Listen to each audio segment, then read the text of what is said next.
Welcome to Game Theory, a smarter way to play and deeper look at both the issues and individuals that shape the video game business. I'm Scott Steinberg, and as today opens, we find an entire industry in flux. Everyone, of course, likes to use the dollar word, disruption, as new business models and technologies are rapidly and oftentimes brutally upending the status quo. But frankly, issues at Infinity Ward and the social gaming boom aren't the real issue here, in my opinion. Rather, it's the fact that we're seeing a fundamental shift in the way that we make, market, and consume games, right down to the very definition of interactive entertainment. To put things in perspective, I asked a few friends, just how much is the field being rocked to its very core? The entire industry is going through change. When it was starting to change, we were like, we think we're going through a change, but now it's changing and we can feel it. We're like literally on the bow of the ship and the waves are crashing and the wind is in our face and we're like, holy sh**. I've never seen a period like this. There's so much disruption going on. The industry is really being turned inside out. Not only are there a lot of new customers showing up and becoming gamers for the first time, but we're seeing really big behavior changes by traditional gamers. They used to just camp on one platform like the PlayStation, and now they're using a diversity of media, and they're engaging with friends, so they're doing a lot of things that are quite a bit more casual. A lot of the established players are very worried. The traditionally established players, whether it's the retailers or the big publishers. And they have good reason to be worried. People are finding experiences and product elsewhere, and different business models are emerging that these large infrastructure companies aren't used to adapting to. A lot of them won't be able to adapt to. We're in a radical shift in the standards of gaming. I don't think by any means that's a downward spiral. I think it's a radical shift of the expectations of the player base and of the money flow. People who recognize that and choose to adopt it will flourish. People who ignore it or misunderstand it are doomed. It's like a complete genesis. And yes, it will be small and incremental every day, every week, every month, but over the next 1, 2, 3 years, it will be enormous. Everyone is vulnerable in this change. Bottom line, it's time for a wake-up call, because gaming isn't a single cohesive field anymore. Rather, it's a loose collective of different markets and subcultures rapidly waking up to the fact that as retail goes the way of the dodo, there's no longer room for one size fits all. Call it the perfect storm. Thanks to the economy, the rise of free-to-play and online games, and players' increasingly mobile, hectic lifestyles, suddenly today's industry leaders are under fire on all fronts. Which makes me wonder, why are even the field's brightest minds struggling so hard to react? Everything is shifting all at once. And that's kind of what makes this so disorienting. You know, the demographics are shifting, the platforms are shifting, the business models are shifting, the cultures are shifting. We're probably on the steep part of that S-curve right now. I think about 5 years from now, things will start settling down a little bit, and it'll start feeling like it's a bit more predictable like it was. But I think this is probably the most exciting point in that curve. So we might actually be going through 2 or 3 or 4 inflection points at the same time, which is pretty phenomenal because, you know, most people's brains kind of work on one problem at a time. You know what I mean? And go, okay, digital to retail to digital. Got it. And now I know how to deal with it. But we're going through like, I mean, if I sat here and brainstormed, I bet you could get to 5 or 6. Anyone who thinks that they're deeply entrenched in an existing business model and that business model is going to sustain, I think is fooling themselves. When we look at the top publishers and we look at their performance over the last couple years across their portfolio, I think the writing's on the wall. It's not seismic, it's the whole continent is breaking off and going to the other side of the planet. That's not seismic, that's like God playing with the continents. Think they've got it rough? Then you haven't seen corporate giants' latest sales reports. But the time for sympathy is over. Months ago, we warned the industry that the market couldn't sustain so many high-priced games and epic outings for stationary devices. Genius? Hardly. Try common sense. Jacking up production costs while limiting potential sales? That just doesn't compute. So what's the malfunction? Where do we as a business currently sit, and at what point do we finally get back to good from here? The sort of rise of social networking games, Facebook games, that kind of stuff. Last year we saw it coming, but we never realized how much it was going to transform and explode in the past year. Obviously other things like iPhone have had a huge impact. We had this down 10% year kind of out of nowhere.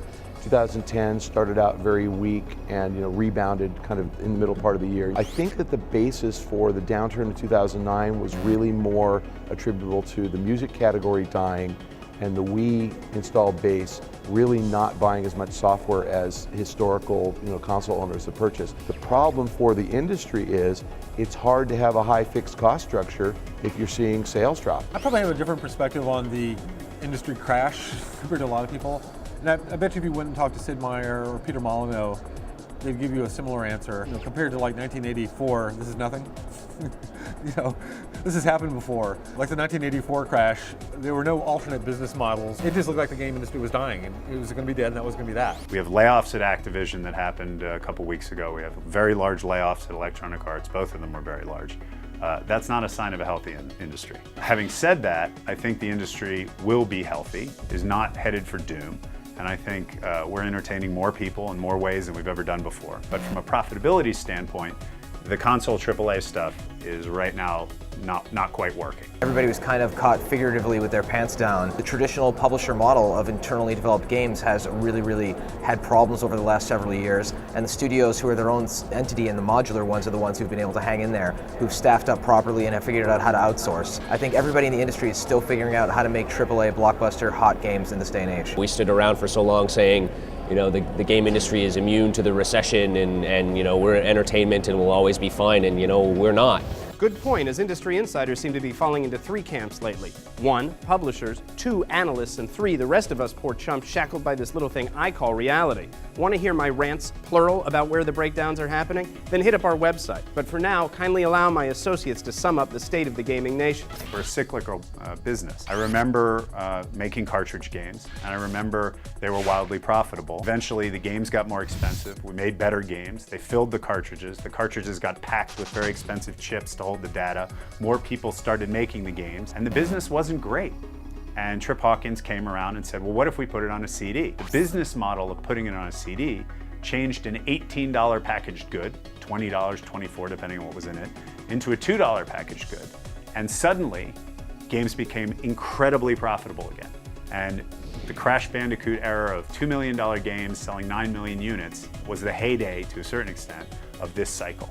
We're now at the tail end of that cycle. We have $60 million games being made, $80 million games being made, put it on a disc that still only costs $2, but we're selling it through stores at inflation adjusted, the price we sold it through stores 10 years ago. You can say what you will about fairness, you can say what you will about liking the business as it is right now, but the publishers are not profitable.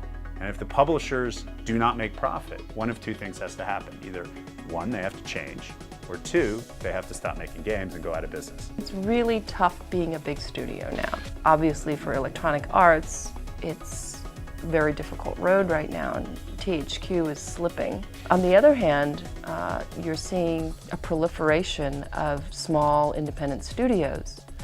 And the good news there is that they're experimenting with all kinds of ideas and all kinds of different forms of gameplay. The bad news there is that they're not making money hand over fist either.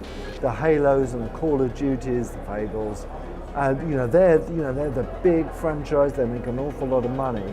And then on the outside of that, you've got these new forces, social gaming, Facebook gaming, iPhone gaming. All of those people are sort of around the edges of this big center. Consumers of that content are expecting more engagement, they want to be surprised, they want to be entertained, and that's tough for companies to deliver on time and time again. When you've got those big companies so dependent upon very few franchises, if anything goes slightly wrong, it's a big tragedy.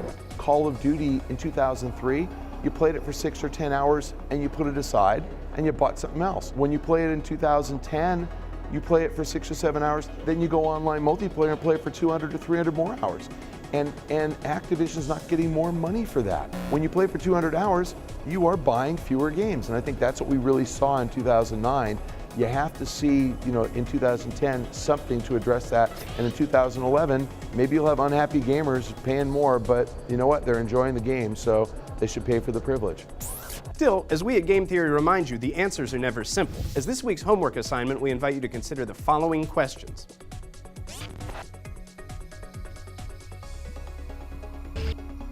And be sure to hit us up at our website, GameTheoryOnline.com, to share your thoughts. Until next time, this is your professor, Scott Steinberg, signing off.